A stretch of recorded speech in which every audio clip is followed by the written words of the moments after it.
When you cross wires in an AutoCAD electrical drawing, you end up with a wire gap pointer, or what is known as a wire gap loop.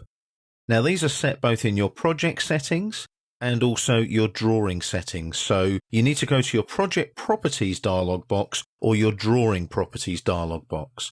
Now, I'm currently in the project demo 10 and we've still got drawing demo 02 open. Now, where we place that right angled bend there, we've now got a component in there. You can see it's a delay switch.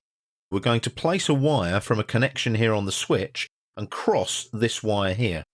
But before we do that, let's go and check our wire gap pointer settings. Right click on the drawing, go to properties and drawing properties. That'll bring up the dialog box.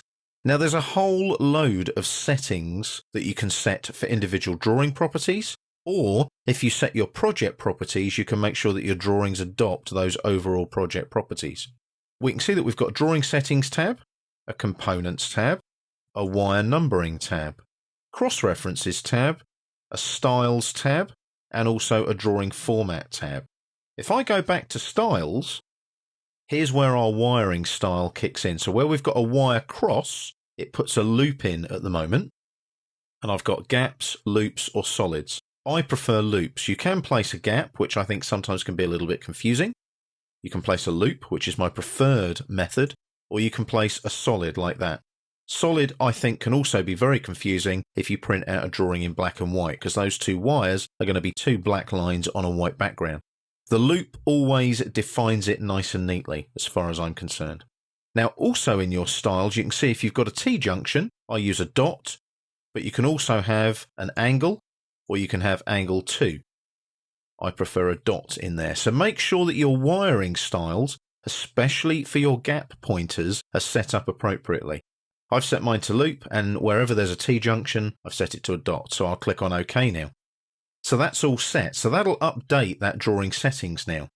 Now let's go and have a look at our little switch and things here and our wire here. Let's zoom in, get in nice and close.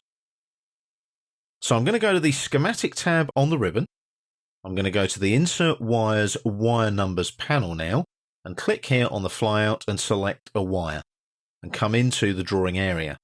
You'll notice on the command line there, if I type X and press enter, it will show me the connections off of any component.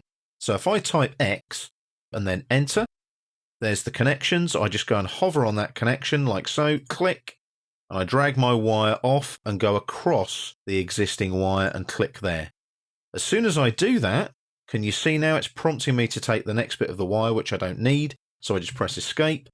There's my gap pointer, my loop. And what it does is it puts that in automatically. So I've got a line segment there representing a wire. I've got a loop there, which also represents the wire. And then I've got the other line segment representing the other side of that wire as it crosses this wire here. So that is how you insert your wire gap pointers in your AutoCAD electrical drawings.